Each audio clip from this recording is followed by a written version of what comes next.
열린 라디오 YTN에서는 시청자 여러분의 목소리를 듣습니다.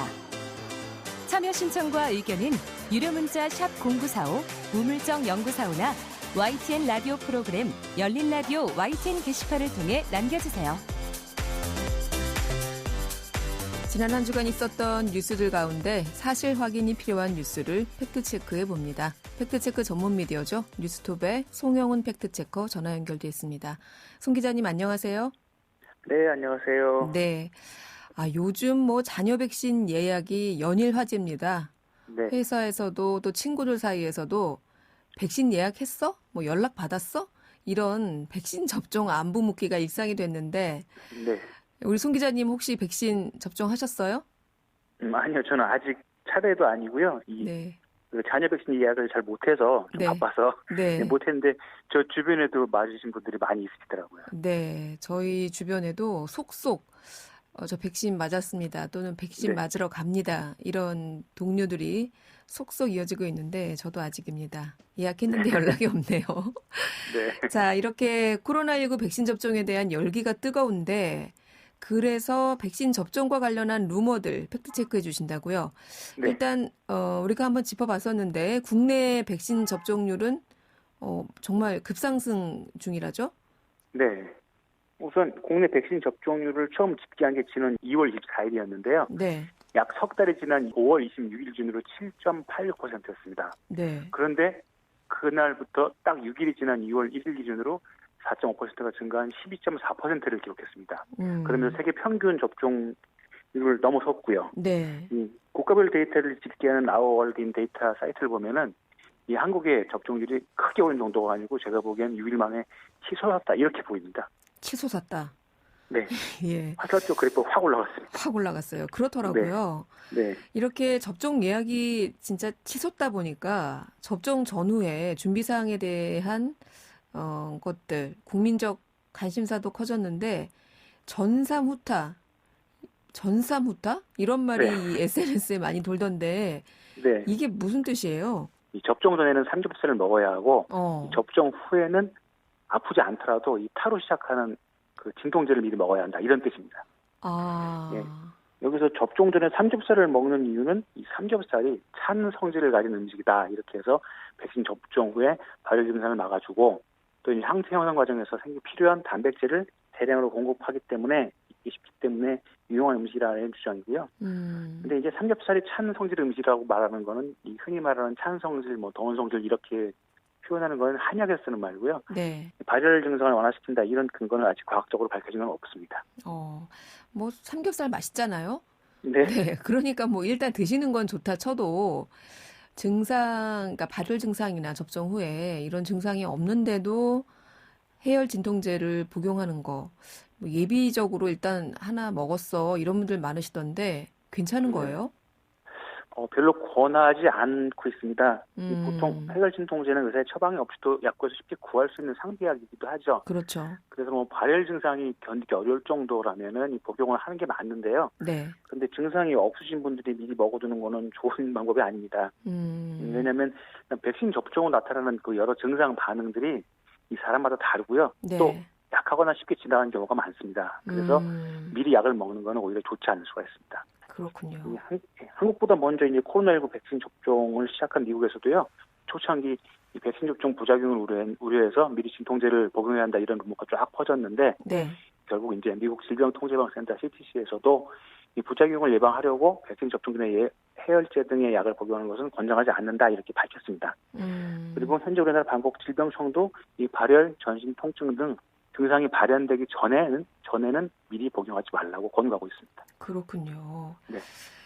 그런데 이 해열 진통제 말이에요.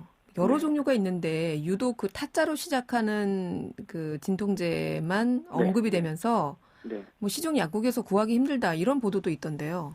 네, 이게 처음에 당국에서 발표할 때 예시를 들어서 많이 이렇게 퍼졌는데요. 네. 우선 이 진통제는 크게 두 분류로 나눌 수 있는데 해열 진통 계열이 아세트아미노판 성분이 있는 것들이고요. 또 하나가 소염 진통제로 많이 불리는 NSAIDS라는 계통의 진통제가 있는데 보통 이제 해열 진통제 아세트아미노펜 계열 약이면 다 해당이 되고요. 대한약사에는 지난 4월 6일 이 방역 당국이 특정 제품의 상품명을 계속 언급하는 데 대해서 우려를 표명하면서요. 반드시 일반명, 제품명이 아닌 일반명인 아세트아미노펜 계열로 안내할 것을 촉구했습니다. 네. 이 국내에서 판매되는 해열 진통제는 이제 아세트아미노펜 성분을 포함한 제품제가 대부분이고요. 근데 또 이 문제는 적정 권고량이 있는데, 이를 허용량이 있는데 이걸 초과해서 복용하시면 절대 안 됩니다. 그래서 복용법에 대해서는 정확히 알고 계셔야 하고 약을 살 때 약사의 설명을 꼭 들으셔야 합니다. 그렇군요. 네. 백신 접종 후에 이렇게 근육통, 발열, 오한 등의 증상을 호소하는 분들도 있잖아요. 네. 그래서인지 오히려 이 열이 나지 않거나 또 근육통 같은 증상이 없으면 이거 제대로 항체 형성이 안 된 거 아닌가? 이렇게 의심하는 분들도 있던데 이거는 어떻습니까?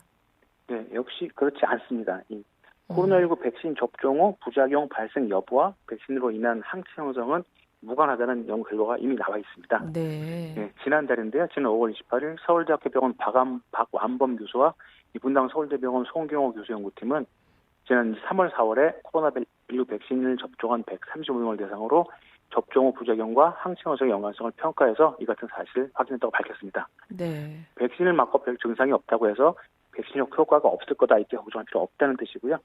또 미국 CDC도 이 부작용이 있을 수 있지만 이는 몸에서 보호 체계를 만드는 정상적인 신호다. 이러한 부작용은 일상활동을 하는 능력에 영향을 줄 수 있지만 며칠 이내 없어질 것이다.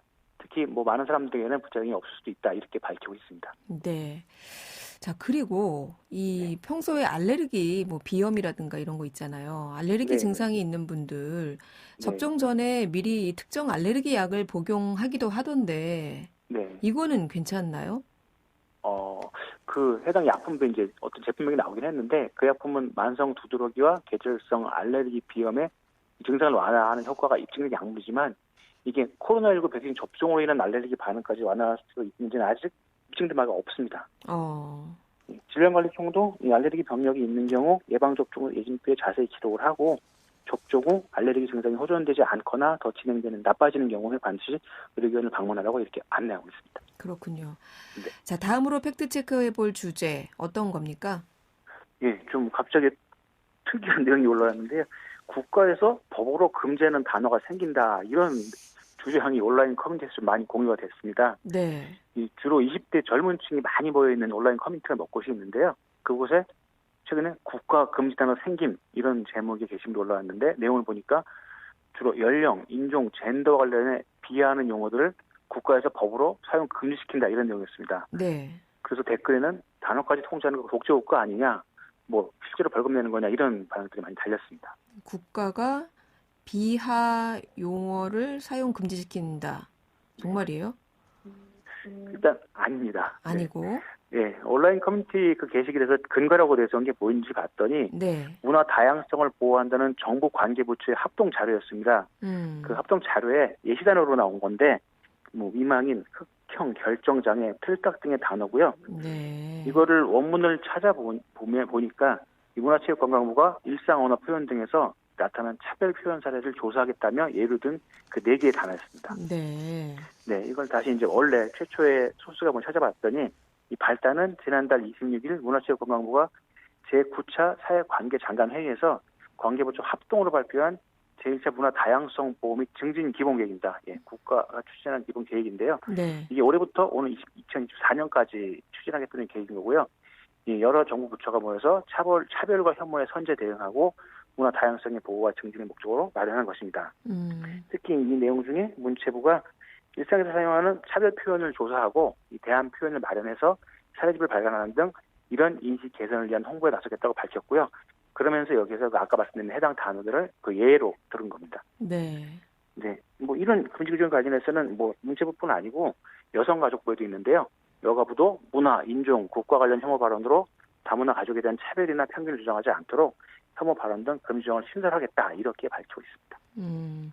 그러니까 이 비하 용어를 사용했다고 해서 처벌이나 제재를 받는 건 아니고 이제 혐오 표현을 쓰지 말자 이런 정도의 캠페인을 언급한 건데 이게 이제 좀 잘못 오해 소지 있게 퍼진 것 같고요. 온라인 커뮤니티를 중심으로 이렇게 확산되고 있는 금지 단어 이거는 사실이 아닌데 근데 이게 생기고 안 생기고를 걱정하지 마시고요.